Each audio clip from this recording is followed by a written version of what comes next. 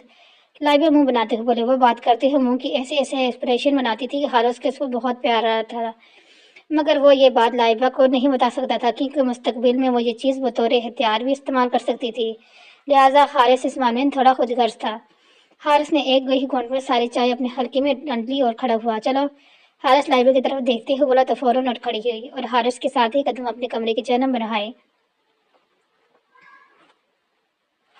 سیڑھیاں چڑھتے ہی بائیں بائیں ہاتھ تیسرے کمرہ حارث کا تھا، جبکہ اس کے 2 کمرے کے فاصلے میں لائبہ اور فاریہ کا کمرہ تھا۔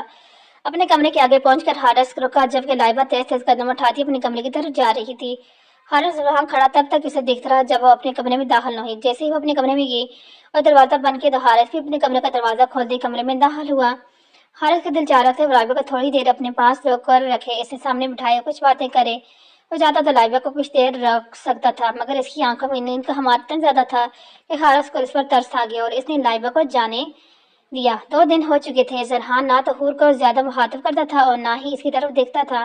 حور کو تو وہ یہی محسوس ہو رہا تھا وہ اس سے ناراض ہے، مگر زرحان کی بے روحی اسے بہت پریشان کر رہی تھی۔ وہ جیسے ہی حویلی لوٹتا، کھانا کھا کر وہ ڈیرے پر چلا جاتا، گاؤں کے کچھ مسائل حل کرنے کے رات کو اس وقت واپس آتا جس وقت حور سو گئی ہوتی۔ صبح ناشتے کے وقت بھی وہ خود ہی تیار ہو کر خاموشی سے کمرے سے نکل جاتا۔ حور کو اس کی یہ بے روحی بہت چبھ رہی تھی۔ اسے تو یہ بھی پتا تھا کہ اس دن ہونے والی گفتگو زرحان کو کچھ اچھا محسوس نہیں ہوا، لیکن اسے یہ معلوم نہیں تھا کہ وہ ناراض ہی ہو جائے گا۔ وہ اس وقت کمرے میں بیٹھی مسلسل زرحان کے بارے میں ہی سوچ رہی تھی کہ اپنے ناراض شوہر کو کیسے منایا جائے۔ آخر اس کے دماغ میں ایک ترتیب سوچی۔ حور نے ایک پین اور ڈائری اٹھائی اور اس ڈائری پر کچھ لکھنا شروع کیا۔ جو وہ ڈائری پر لکھ رہی تھی، لکھنے کے ساتھ ساتھ اس کی دھڑکنیں بھی مشترک تھی، کیونکہ اس ڈائری پر اپنے احساسات لکھ رہی تھی، اپنے جذبات لکھ رہی تھی، جس سے زرحان بخوبی واقف تھا، مگر وہ حور کی زبان سے سننا چاہتا تھا۔ حور میں بولنے کی ہمت تو نہ تھی، اس لیے وہ سب کچھ ڈائری پر لکھ رہی تھی۔ اب وہ ڈائری اس نے زرحان کے حوالے کرنی تھی۔ ڈائری بند کرتے ہوئے حور نے ایک نظر گھڑی کی جانب دیکھا جو رات کی 10 بجا رہی تھی اور زرحان ابھی تک حویلی واپس نہیں لوٹا تھا۔ حور نے وہ ڈائری بند کر کے سائڈ ٹیبل پر رکھی اور اپنی جگہ پر لیٹ گئی۔ اس نے وہ ڈائری اس لیے سامنے رکھی تھی تاکہ زرحان کو ڈائری آسانی سے دکھ جائے اور اسے اٹھا کر پڑھ لے۔ ایک نظر سائڈ ٹیبل پر پڑی ہوئی ڈائری پر ڈال کر حور آنکھیں بند کر لی اور سونے کی کوشش کرنے لگی، کیونکہ وہ زرحان کا سامنا نہیں کرنا چاہتی تھی، خاص طور پر تب جب زرحان وہ ڈائری پڑھ رہا ہو۔ اس لیے اس نے سونا ہی بہتر سمجھا اور کچھ ہی دیر میں نیند کی گہرائیوں میں اترتی ہوئی چلی گئی۔ زرحان رات کے تقریباً 12 بجے کمرے میں داخل ہوا۔ کمرے کی لائٹ آن کر کے اس نے ایک نظر بیڈ پر سوئی حور کو دیکھا اور پھر الماری سے اپنے کپڑے لیتا فریش ہونے چلا گیا۔ زرحان فریش ہو کر باہر نکلا، اپنے بال برش کیا اور چلتا ہوا بیڈ پر اپنی سائٹ پر آیا۔ جب اس کی نظر سائڈ ٹیبل پر پڑی ڈائری پڑی، زرحان تھوڑا قریب ہوا اور اس نے ڈائری کے اوپر ایک چٹ لگی جس پر لکھا تھا open this diary and read it must. Zarhan نے وہ ڈائری پکڑی اور وہیں بیڈ پر بیٹھ گیا۔ ڈائری کھولتے ہی اس سے خوبصورت سا نام لکھا ہوا تھا دکھائی دیا، وہ خوبصورت رائٹنگ میں لکھا گیا تھا۔ اس نے صفحہ پلٹا اور آگے لکھی تحریر پڑھنے لگا۔ جیسے جیسے ڈائری پر لکھے الفاظ پڑھ رہا تھا ویسے ویسے اس کے ہونٹوں میں خوبصورت مسکراہٹ رنگ رہی تھی، دل کی دھڑکنیں اشتعال پیدا کر رہی تھی، خود کو سرشار ہوتا محسوس کر رہا تھا۔ ڈائری کو بند کر کے زرحان نے دوبارہ سائڈ ٹیبل پر رکھی اور حور کی طرف دیکھا جس کے برابر ہی گہری نیند میں سو رہی تھی۔ زرحان نے بے اختیار اس کے قریب گیا۔ مجھے تو لگا کہ میری ناراضگی کو دیکھتے ہوئے تم ہار مان جاؤ گی، لیکن تم نے ہار تو مان لی مگر پوری نہیں، بہت ضدی ہو، منہ سے بولنا پسند نہیں کیا اور ڈائری پر لکھ دیا۔ خیر، میرے لیے تو یہ بھی بہت خوشی کی بات ہے کہ تم نے اس بات کو مانا تو صحیح کہ میں بھی تمہاری زندگی میں تمہارے لیے کتنی اہمیت رکھتا ہوں۔ زرحان پورے حق سے حور کو اپنے حصار میں لیتے ہوئے بولا، لیکن میں تمہارے اس اظہار کو بالکل قبول نہیں کروں گا۔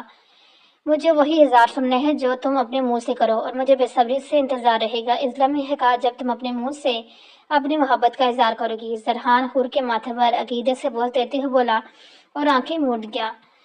صبح فجر کے بعد حور کی آنکھ کھلی تو اس نے خود کو زرحان کے حصارے میں پایا۔ زرحان کو اپنے اتنے قریب نزدیک دیکھ کر اس کی نیند بگ سے اڑ گئی۔ زرحان کا حصار جھٹکتے سے توڑتے ہوئے اٹھ کھڑی ہوئی۔ زرحان جو پہلے ہی سے جاگ رہا تھا لیکن حور کے اٹھنے کا انتظار کر رہا تھا، کیونکہ وہ حور کے چہرے کے ایکسپریشن دیکھنا چاہتا تھا جو زرحان کے حصار میں خود پا کر حور کے چہرے پر آنے تھے۔ کیا ہوا؟ کسی کیڑے نے کاٹ لیا کیا جو یوں اچھلتی پھر رہی ہو؟ زرحان اٹھ کر بیٹھتے ہوئے بولا۔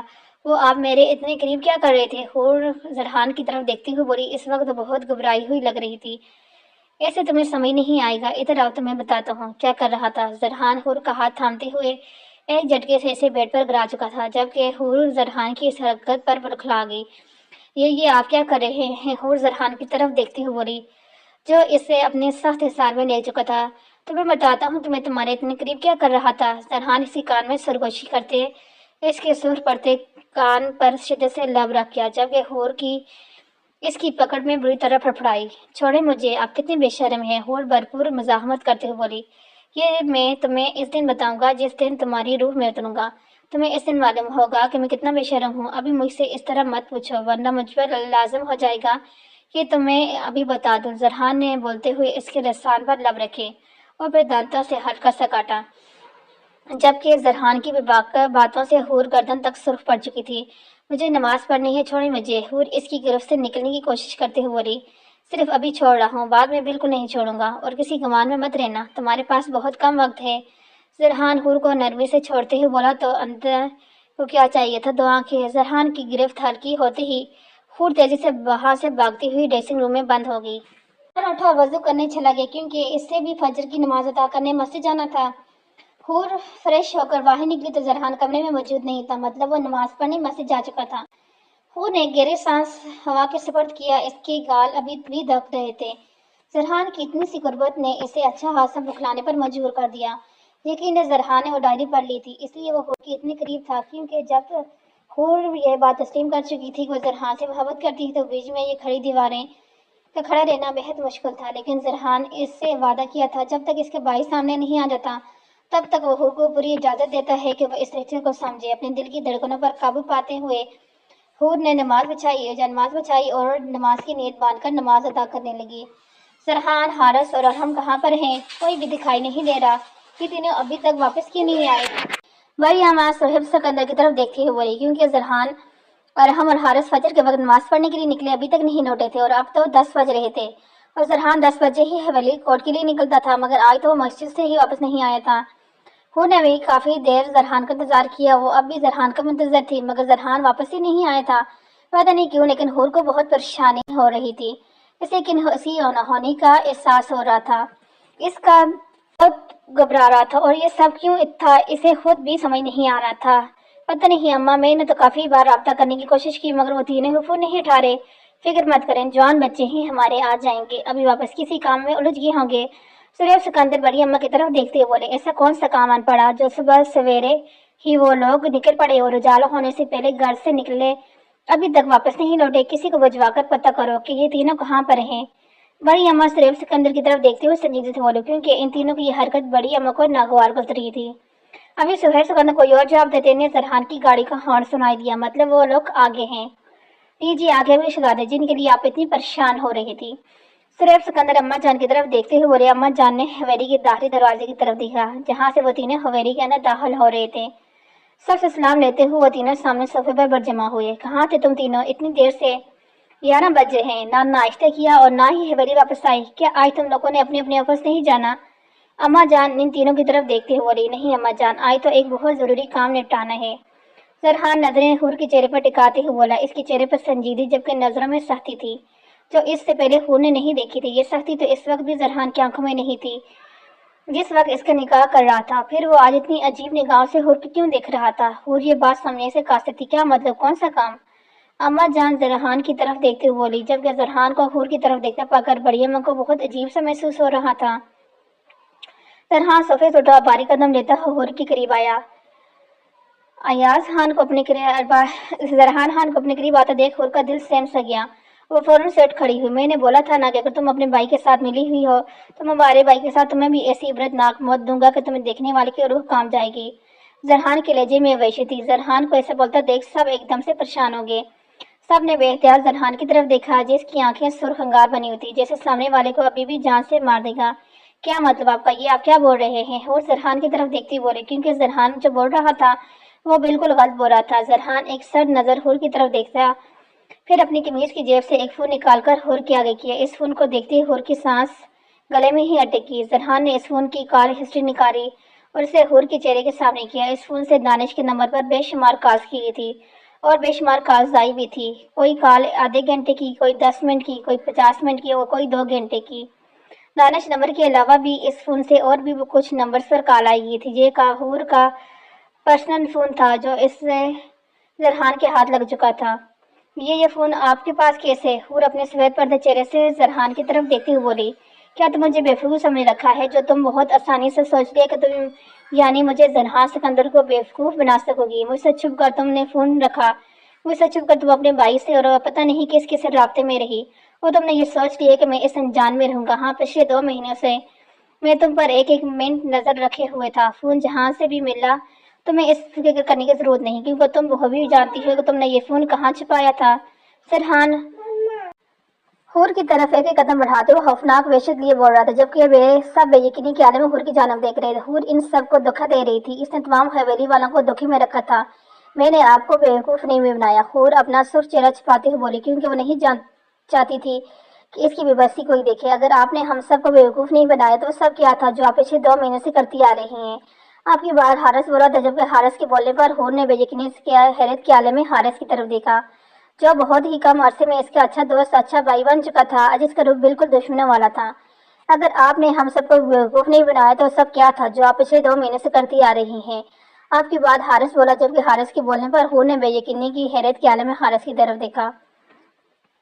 یہ سب کیا ہو رہا ہے؟ زرحان سرحب سکندر زرحان کی طرف دیکھتے ہوئے سر لجم بولے، آپ کے سامنے ہے سب بابا، یہ لڑکی ہمیں پچھلے 2 مہینے سے دھوکہ دے رہی ہے، اور ہم سب بھی اس کی باتوں میں یقین کر کے اسے دھوکے کو سکون سے 2 ماہ سے سہ رہے ہیں، یہ سمجھ کر کہ اس کی محبت ہم سب کے لیے سچی ہے، جبکہ دکھاوے کے علاوہ اور کچھ نہیں۔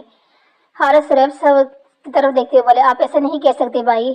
حور اپنا سر جھکاتے ہوئے خود پر ضبط کے بندے باندھ کر بولی، کیا تم کر سکتی ہو؟ میں ایسے کہہ بھی نہیں سکتا، مجھے تو پہلے سے ہی معلوم تھا کہ ضرور کچھ گڑبڑ ہے، اس لیے تو میں نے تم سے دوستی کی تاکہ تمہارے نزدیک رہ کر تمہاری سچائی معلوم کر سکوں۔ پہلے دن سے ہی مجھے شک تھا کہ تم اپنے بھائی کے ساتھ ملی ہو، ہمارے ساتھ معصومیت کا جھوٹا کھیل کھیل کر ہمیں دھوکہ دے رہی ہو اور اپنے کھیل میں پھنسا رہی ہو۔ حارث کا ایک گلاس حور کے کانوں میں پگھلتے ہوئے سیسی کی طرف لگ رہا تھا، ایسا نہیں ہو سکتا، آپ کو ضرور کوئی غلط فہمی ہوئی ہے۔ لالا فاریہ زرحان کی طرف دیکھتی ہوئی بولی، تم اپنا منہ بند رکھو، اب تم دونوں میں سے کسی کی بھی آواز آئی تو مجھ سے برا کوئی نہیں ہوگا۔ حارث لائبہ اور فاریہ کی طرف دیکھتے ہوئے بھنکارا، کہاں پر ہے تمہارا بھائی؟ کہاں پر چھپا رکھا ہے اسے؟ زرحان حور کی طرف دیکھتے ہوئے داڑا، جبکہ اس کی داڑھ پر حور کو کوئی فرق نہیں پڑا تھا۔ کیا پوچھ رہا ہوں؟ تمہیں سنائی نہیں دے رہا؟ زرحان حور کا بازو سخت گرفت میں لیتے ہوئے پھر سے داڑا، جبکہ زرحان کی سخت انگلیاں حور کے بازو میں سر سے پہنچ ہوگی۔ بھائی یہ ایسے نہیں مانے گی اور نہ ہی ایسے بتائے گی، آپ اسے پولیس کے حوالے کریں، پولیس بس راستے میں ہی ہوگی۔ حارث زرحان کی طرف دیکھتے بولا، آپ مجھے پولیس کے حوالے کریں گے؟ زرحان کو نظر انداز کرتی ہوئے حارث کی طرف دیکھتے ہوئے حیرت سے بولی، یہ شاید آخری توقع تھی جو وہ حارث سے نہیں کر رکھتی تھی۔ ہاں ہم بڑی تمہیں پولیس کے حوالے ہی نہیں کریں گے، بلکہ تمہیں اس حویلی سے بھی دھکے مار کر نکال لیں گے۔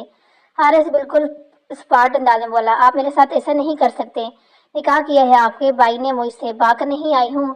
حور حارث کی طرف دیکھتے ہوئے بولی، نکاح؟ کون سا نکاح؟ لڑکی کوئی نکاح نہیں ہوا تمہارا میرے بھائی سے، اور جس تمہیں نکاح کا نام دے رہی ہو وہ نکاح نامہ جھوٹا تھا، اصل میں تو تمہارا نکاح میرے بھائی سے ہوا ہی نہیں۔ حارث ہنستے ہوئے بولا، گویا حور کا مذاق اڑا رہا ہو۔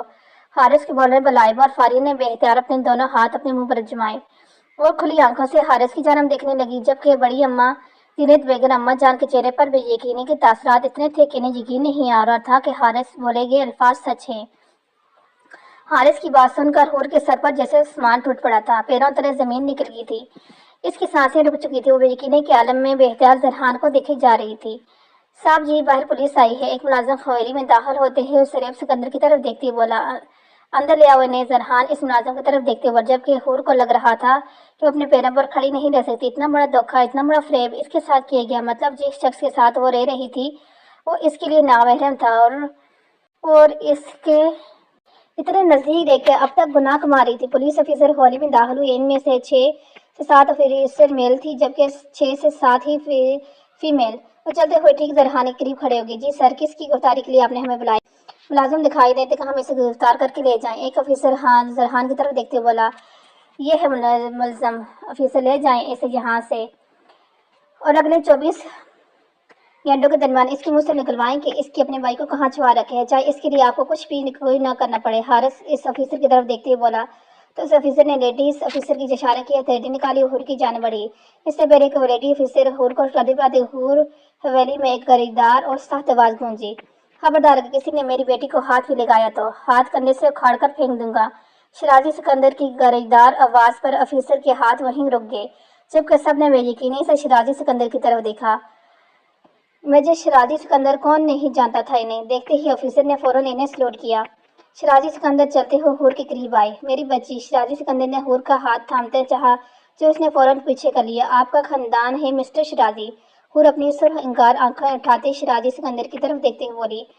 سب بے یقینی کے عالم میں کبھی حور تو کبھی شرازی سکندر کی طرف دیکھ رہے تھے۔ ان سب کے دماغ صرف شرازی سکندر کی ایک لفظ بیٹی پر اٹک چکا تھا۔ بولے کہ یہ آپ کا خاندان ہے؟ اس نے پھر سے وہی سوال کیا تو شرازی سکندر سے نظریں نہیں ملا پائے۔ اینی حویلی میں داخل ہوتے دانیال نے بے اختیار اینی کو پکارا، کیونکہ یہاں کی ساری صورتحال وہ بھی جان چکا تھا۔ دانیال تیز سے قدم لیتا اینی کے قریب آیا۔ اس بار چنگنے کی باری حویلی والوں کو تھی۔ پہلے شرازی سکندر، اب یہ خوبصورت لڑکا جو زرحان سکندر سے ایک ہاتھ آگے ہی تھا اور حور کی جانب بڑھا اور اسے اینی پکار رہا تھا۔ شرازی سکندر نے پولیس آفیسر کو جانے کا اشارہ کیا اور دوبارہ انہیں سلوٹ کرتے ہوئے وہاں سے چلے گئے، جبکہ شرازی سکندر اب خود کو آنے والی صورتحال کے لیے تیار کر رہا تھا، کیونکہ اینی اپنی بیٹی کو بہت سے جواب دینے تھے۔ اینی، یہ سب کیا ہو رہا ہے؟ دانیال اینی کے قریب کھڑے ہوتے ہوئے بولا۔ میری تجدید ہو رہی ہے دانی، اور تجدید جو میرے باپ نے خود اپنے ہاتھوں سے اپنے خاندان والوں سے میری ذات کی کروائی ہے۔ اینی اپنی سرخ انگار ہوتی آنکھوں سے دانیال کی طرف دیکھتی ہوئی بولی۔ ایک نے شور اور ایک نے بائی بن کر میری روح کو خاصا نقصان پہنچایا۔ حور کا لہجہ ہر جذبے سے آ رہی تھا۔ اس کے لہجے میں کوئی دکھ، کوئی افسوس، کوئی تکلیف نہیں تھی، ایسا جیسے وہ پتھر کی ہوگی ہو، اور وہ تھی بھی تو ایسی ہی بالکل پتھر، جس نے نہ کبھی اپنے باپ سے محبت مانگی اور نہ ہی توجہ مانگی۔ پھر وہ آپ کو کچھ وقت ہی بنے شور اور بائی دھوکے سے کیسے ٹوٹ جاتی؟ ایسا تو ناممکن تھا۔ حور اپنی مخصوص زبان اٹلین میں بات کر رہی تھی، اس لیے وہاں پر موجود کسی بھی افراد کو اس کی یا دانیال کے درمیان والی بات بالکل سمجھ نہیں آ رہی تھی، سوائے دانیال اور شرازی سکندر کے۔ اینی کی بات سن کر شرازی سکندر شرمندگی کی گہرائیوں میں ڈوبنے لگے، کیونکہ جتنے بھروسے سے انہوں نے اینی کو یہاں بھیجا تھا، ان کے گھر والوں نے اتنی ہی بے دردی سے ان کا بھروسہ توڑ چکے تھے۔ شرازی سکندر کا سر جھک چکا تھا۔ اینی بات سن کر دانیال کی آنکھوں میں سرخ لکیریں نمودار ہوئیں۔ اس نے غصے سے اپنی دونوں مٹھیاں سختی سے بھیجی اور سر نظریں اٹھا کر زرحان کی طرف دیکھا۔ دانیال کی نظروں میں اتنی سختی تھی کہ ایسا لگ رہا تھا وہ ابھی زرحان سکندر کو جان سے مار دے گا۔ اینی کی نظر دانیال کو دیکھا جو زرحان کی طرف اپنی وہی زدہ آنکھوں سے دیکھ رہا تھا۔ اینی نے دانیال کے بازو پر ہاتھ رکھتے ہوئے اسے آنکھوں سے ایک محسوس اشارہ کیا، جسے سمجھتے ہوئے دانیال نے زرحان سے اپنی نظریں ہٹائی اور اینی کی طرف دیکھنے لگا۔ اینی چلتی ہوئی زرحان کے بالکل سامنے آ کر رکی، جو کہ سر آنکھوں سے اسے دیکھ رہا تھا، یعنی وہ بہت کشمکش کا شکار تھا۔ آخر اس کے سامنے کھڑی لڑکی کون تھی وہ نہیں سمجھ پا رہا تھا۔ اگر آپ اپنے بھائی کی موت کا بدلہ لینا ہوتا اور میرے بھائی کا پتہ کروانا ہوتا تو اپنی مردانگی کا استعمال کرتے، خدا کے بنائے گئے پاک رشتوں کو مذاق اڑا کر جو تم نے کیا نا، اسے بزدلی کہتے ہیں مسٹر زرحان سکندر، اور تم ایک بزدل مرد ہو۔ یعنی اپنی سرخ انگار آنکھیں زرحان کی سرخ آنکھوں میں گاڑتے ہوئے بے لچک انداز میں بولی۔ تو زرحان نے سختی سے اپنی مٹھی بھیجی، جس کے لیے تم نے اپنے پاک رشتے کی برہمتی کی۔ جانتے ہیں اس سب کے پیچھے وجہ کیا تھی؟ حور بغیر کسی خوف کے زرحان کے سامنے کھڑی پوچھ رہی تھی۔ زرحان کو اس وقت بالکل وہ والی حور نہیں لگ رہی تھی جو اس کے ساتھ پچھلے 2 مہینے سے رہ رہی تھی۔ جانتے ہو تمہارے بھائی کو قتل کس نے کیا تھا، جس کا پتہ لگوانے کے لیے تم مارے پھرتے ہو؟ وہ تمہیں ابھی تک قاتل نہیں ملا؟ حور 2 قدم مزید زرحان کی طرف بڑھتے ہوئے بولی۔ تمہارے بھائی کو میں نے قتل کیا تھا، اپنے ہاتھوں سے، یہاں اس کے سینے کو گولیوں سے چھلنی کیا تھا۔ حور اپنے شہادت کی انگلی زرحان کے سینے پر رکھتے ہوئے بولی تو سب نے پھٹی پھٹی آنکھوں سے اینی کی طرف دیکھا، یعنی وہ قاتل بھی تھی۔ مصطفیٰ جیسے معصوم لڑکے کو قتل کرنے والا شخص کوئی اور نہیں بلکہ اینی تھی۔ بہت افسوس آ رہا ہے تمہاری یہ حالت دیکھ کر، اور ہنسی بھی آ رہی ہے کہ تم جیسے مرد کو سہارا ملے بھی تو کسی کا، ایک جھوٹے رشتے کا۔ اینی نے پھر سے اسے شرمندگی کے کنویں میں پھینکا۔ تمہیں تو میں نے اپنا بھائی مانا تھا، اپنے گہرا دوست مانا تھا، بھائی سے کم عزت اور احترام نہیں کیا تھا تمہارا، اور تم نے کیا کیا؟ بہن جیسے خوبصورت رشتے کے ساتھ دھوکہ کیا۔ اینی حارث کے سامنے کھڑی ہوتی ہو رائی۔ اینی میری بچی، بات سنیں میری۔ شرازی صاحب اینی کے دونوں بازوؤں سے تھام کر اپنے سامنے کرتے ہوئے بولے۔ کہنے اور سننے کے لیے کچھ نہیں بٹا مسٹر شرازی، آپ کے اس خاندان نے میری روح کو چھلنی کیا ہے اور آپ اس کا مداوع نہیں کر سکتے۔ اینی کی آنکھوں میں سرخی بڑھتی جا رہی، ضبط کے آخری سرے پر کھڑی تھی۔ آپ کی شرط مجھے یہاں بھیجنا تھا، میرا یہاں رہنا میرے مشن کا حصہ تھا، بالکل آپ کے، جو میں نے بخوبی پورا کیا، اور میں اب یہاں مزید نہیں رک سکتی۔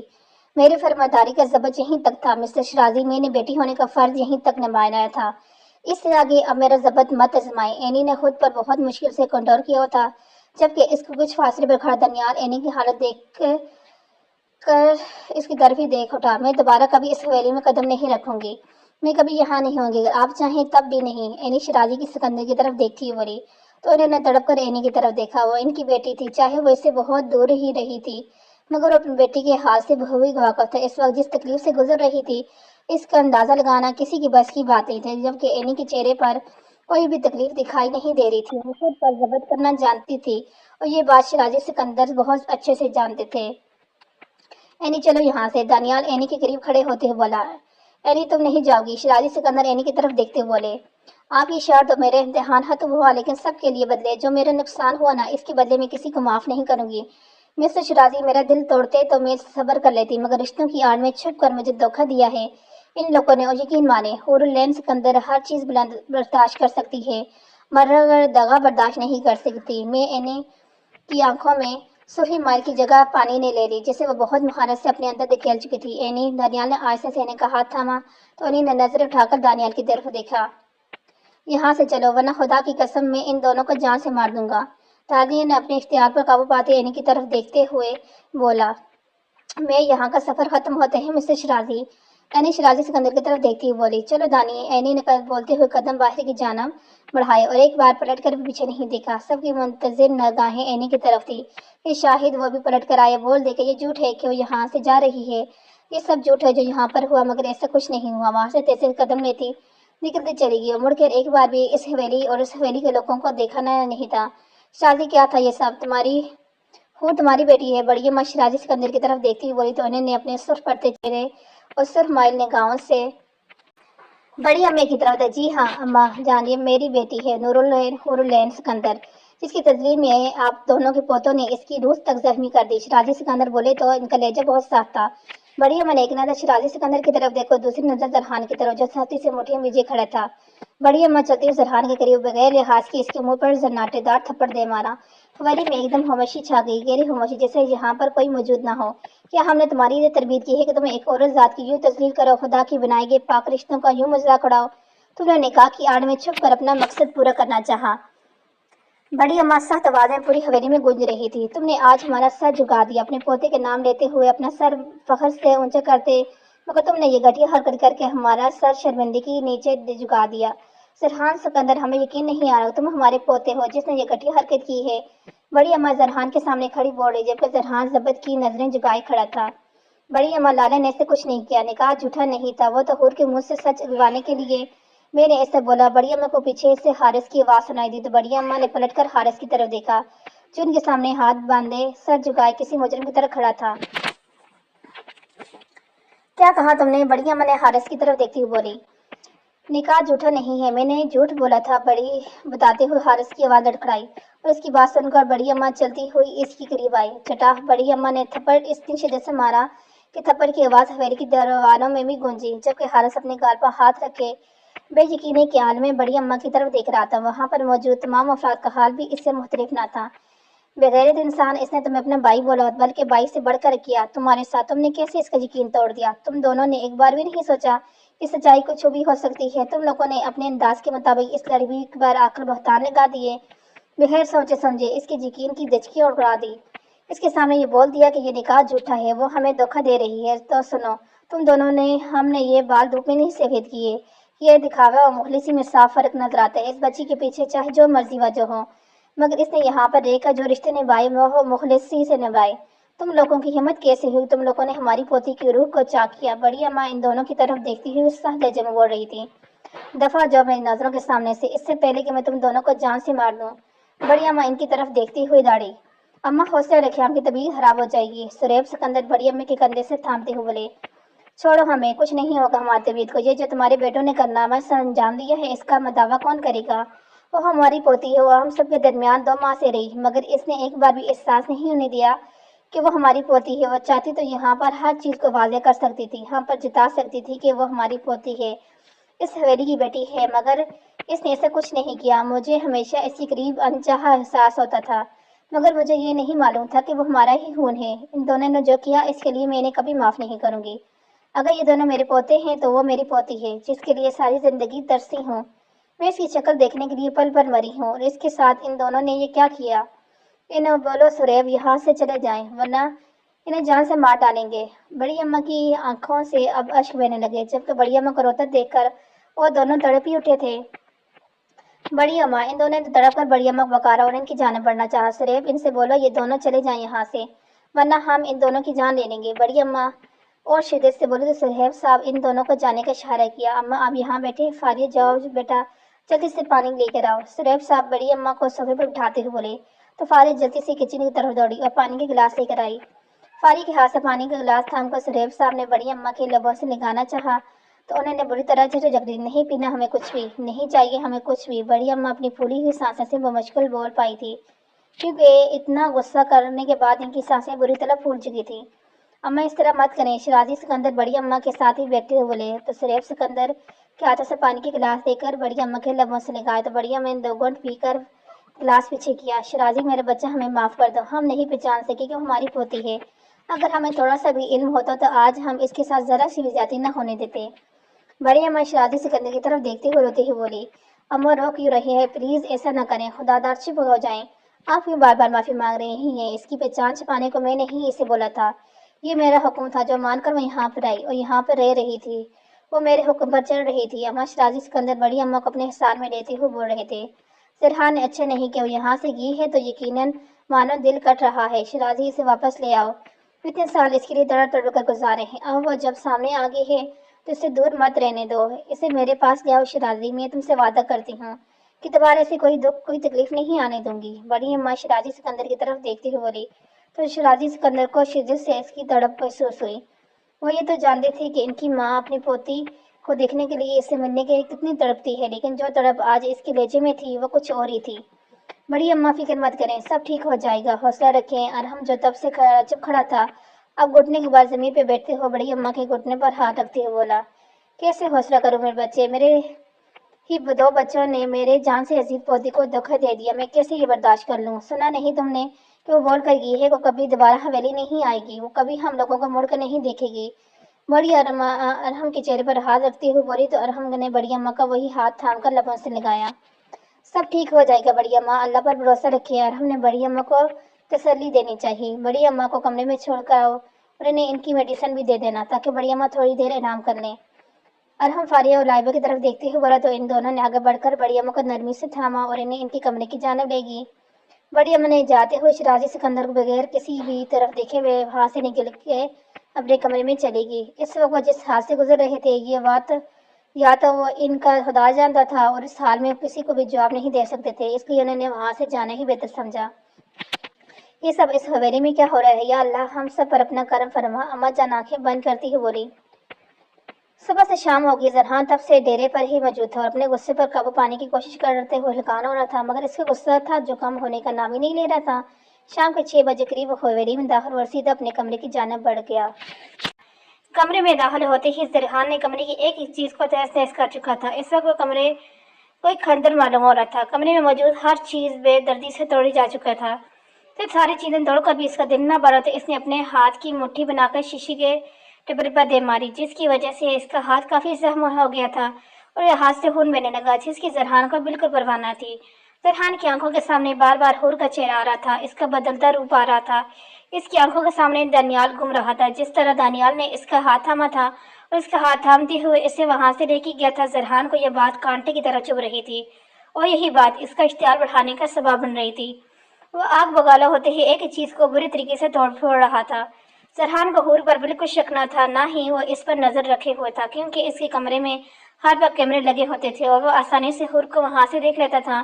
یہ بات حقیقی تھی کہ زرحان کو حور سے محبت ہو گئی تھی، مگر آج سے 4 دن پہلے جب حور کمرے سے نکل کر ناشتے کے لیے گئی تو زرحان نے صوفے کے پاس ایک ڈبی گری ہوئی دیکھی۔ اس نے وہ ڈبی اٹھا کر دیکھا تو وہ ڈبی لیز کی تھی۔ وہ تو زرحان کو یہ بات کچھ عجیب سی لگی کہ حور کے پاس لیز کیا کر رہے ہیں، اس نے تو کوئی لیزز استعمال ہی نہیں کیے، مگر پھر یہ سوچتے ہوئے اگنور کر کے کہ شاید لائبہ یا فاریہ میں سے کسی کی ہوں، مگر یہ تو اس رات زرحان جب بڑی اماں کے کمرے میں ان کی طبیعت معلوم کرنے کا تو بڑی اماں کی الماری میں سے بھی ایک فون برآمدہ ہوا اور الماری میں سے بڑی اماں کی دوائی دیکھ رہا تھا، کیونکہ حور کے آنے سے پہلے اماں کی دوائیں الماری میں ہی موجود تھی۔ الماری کھولتے ہی وہ دوائیں ڈھونڈنے لگا، دوائیوں کا ڈبہ نہ ملا، مگر دوائیں ڈھونڈتے ڈھونڈتے اس کے ہاتھ ایک فون لگ گیا اور فون نیو برانڈ برانڈڈ تھا، آج کے دور کا بالکل نہیں، نیو برانڈڈ تھا، بالکل نہیں تھا۔ وہ فون کوئی بہت پرانا زمانے کا لگتا تھا۔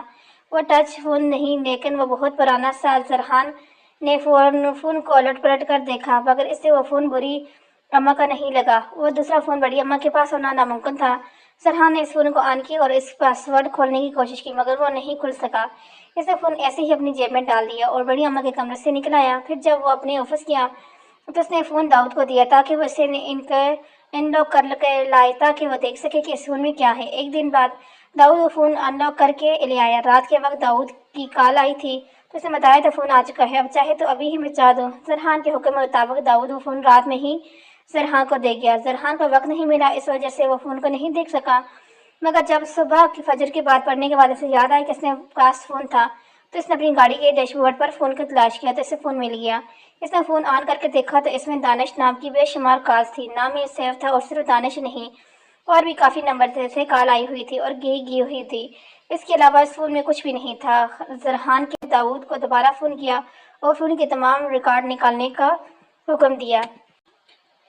داؤد کو فون آیا کہ تمام ریکارڈ نکل گئے ہیں، ریکارڈ کے مطابق ڈیٹیل آفس میں موجود ہے۔ داؤد کی بات سن کر زرحان نے گاڑی اپنے آفس کی طرف موڑ لی، جبکہ اس کے ساتھ ارحم اور حارث موجود تھی۔ آفس پہنچ کر جب زرحان نے وہ ریکارڈ دیکھا تو جس میں صاف پتہ چل رہا تھا حور دانش سے ہی بات کر رہی تھی، مگر کیا بات کر رہی تھی یہ بات وہ معلوم نہیں کر سکا، کیونکہ یہ بہت ہی شاطرانہ دماغ سے کیا گیا تھا۔ اس کا سارا ریکارڈ نکلوانے کے بعد بھی زرحان ان کے درمیان ہونے والی گفتگو کو نہیں سن سکا تھا، مگر اسے یہ معلوم ہو گیا حور اپنے بھائی سے رابطے میں ہے، مطلب وہ 2 ماہ سے حویلی والوں کو اسے دھوکہ دے رہی تھی۔ کوئی کیوں کیا تم نے ایسا؟ آخر کون ہو تم؟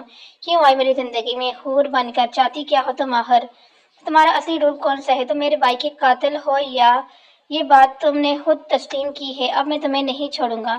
زرحان سامنے پڑی ٹیبل کو ٹانگ مارتے ہوئے بولا اور کمرے سے نکل گیا۔ اس کا ارادہ اب شیرازی سکندر سے بات کرنے کا تھا، ان سے پوچھنے کا تھا کہ حور کی اصل پہچان کیا ہے اور وہ کون ہے، اس کے یہاں آنے کا مقصد کیا ہے۔ زرحان سیدھے اتر کر آیا تو سامنے لانچ میں سے حویلی کے تمام افراد بیٹھے ہوئے دکھائی دیے۔ بڑی اماں کی طبیعت اب کچھ بہتر ہوئی، اس لیے وہ خود ہی کمرے سے باہر نکل آئی تھی، اور بڑی اماں کے باہر آنے سے سب لوگ بڑی اماں کے قریب ہی بیٹھے ہوئے تھے، جبکہ شیرازی سکندر بڑی اماں کے بالکل ساتھ بیٹھے ہوئے تھے۔ وہ بار بار انہیں ایک ہی بات بول رہے تھے، زیادہ ٹینشن نہ لائے، زیادہ پریشان مت ہو، سب ٹھیک ہو جائے گا۔ زرحان پر نظر پڑتے ہی بڑی اماں نے اپنا چہرہ پھیر لیا تھا، اور یہ چیز زرحان کو کسی کانٹے کی طرح اپنے سینے میں چبھ رہی تھی۔ وہ کچھ بھی برداشت کر سکتا تھا لیکن بڑی اماں کی بے رخی نہیں۔ السلام علیکم چچا جان، مجھے آپ سے ایک ضروری بات کرنی ہے۔ زرحان شیرازی سکندر کی جانب دیکھتے ہوئے بولا تو انہوں نے نظر اٹھا کر زرحان کی طرف دیکھا جو بالکل ان کے سامنے کھڑا تھا۔ بولو کیا بات کرنی ہے تمہیں؟ سن رہا ہوں۔ شیرازی سکندر کے لہجے میں وہ چیز نہیں تھی جو زرحان آج تک دکھتا آیا تھا۔ ان کا لہجہ آج صاف تھا اور ان کے لہجے میں بے رخی بھی شامل تھی۔ مجھے آپ سے اکیلے میں بات کرنی ہے۔ زرحان ان کی بے رخی کا کڑوا گونڈ پیتے ہوئے بولا، یہیں پر کرو، سب کے دیر بعد۔ شیرازی سکندر اس کی جانب دیکھتے ہوئے سپاٹ اندازوں لے، جبکہ حویلی کے اندر آتا حارث بھی ان کی بات سن چکا تھا۔ ٹھیک ہے، اگر آپ یہ ایسا چاہتے ہیں تو ایسے ہی صحیح۔ زرحان شیرازی سکندر کی طرف دیکھتے ہوئے بولے تو سامنے صوفے پر برجمع ہو گیا۔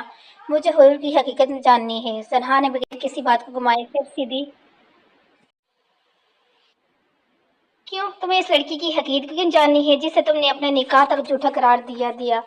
شیرازی سکندر زرحان کی طرف دیکھتے ہوئے بولے تو ان کا لہجہ اب سرد تھا، کیونکہ میں جاننا چاہتا ہوں کہ اس حویلی میں وہ کیوں بھیجے گی؟ اس حویلی میں آنے کے پیچھے اس کا کیا مقصد ہے؟ مجھے جاننا ہے کہ حور کا اصل چہرہ کیا ہے، وہ حقیقت میں کون ہے؟ زرحان نے پھر سے صاف گوئی کی تو شیرازی سکندر نے زفیہ مسکراہٹ کے ساتھ زرحان کی طرف بتایا، تمہیں پھر پتہ ہے کہ میری بیٹی کون ہے؟ یقینی نہیں پتہ ہوگا، اس لیے تو میرے سامنے بیٹھے پوچھ رہے ہو۔ خیر، یہاں بیٹھے تمام افراد کا حق ہے کہ وہ اس کے بارے میں جانیں تاکہ سب کو اندازہ ہو کہ انہوں نے کھویا ہے، خاص کر کو تمہیں اندازہ ہے کہ تم نے اپنے ہاتھوں سے کس ہیرے کو دفن کیا ہے۔ شیرازی سکندر کا لہجہ بسم کر دینے والا تھا۔ شیرازی سکندر نے اپنا وائلٹ نکالا اور اس میں سے ایک USB نکالی جو ایک چھوٹی سی چیپ کی شکل میں تھی۔ وہ اتنی چھوٹی تھی کہ اسے آسانی سے اپنے وائلٹ میں چھپا کر رکھا جا سکتا تھا۔ ادھر آؤ گڑیے۔ شیرازی نے لائبہ کو اپنے قریب لایا تو وہ چلتی ہوئی ان کے قریب آئی۔ یہ لو، اسے جا کر ALD میں لگاؤ۔ شیرازی سکندر وہ چپ لائبہ کے ہاتھ میں تھماتے ہوئے بولے تو اس نے ہاں میں سر ہلاتے ہوئے قدم ALD کی جانب بڑھائے اور چپ ALD میں سے اٹیچ کر کے ریموٹ اٹھایا اور LD آن کی۔ ریموٹ لے کر وہ چلتی ہوئی شیرازی صاحب کے پاس آئی اور ریموٹ ان کی جانب بڑھایا، کیونکہ اس چپ کے اگلے فنکشنز کا لائبہ کو بالکل اندازہ نہیں تھا۔ ریموٹ تھا کر شیرازی سکندر نے اس چپ کو آن کیا اور اب ان کے سامنے ایک فائل شور ہو رہی تھی۔ اس فائل پر کلک کرتے ہی پہلے اسکرین بالکل بلیک آئی، مگر پھر ایک آرمی کا ٹیگ آیا جس پر پاک آرمی لکھا تھا، اور اس کے بعد آگے دیکھیں گے کیا ہوگا۔ اگلی کیس کے اندر، تب تک کے لیے اللہ حافظ.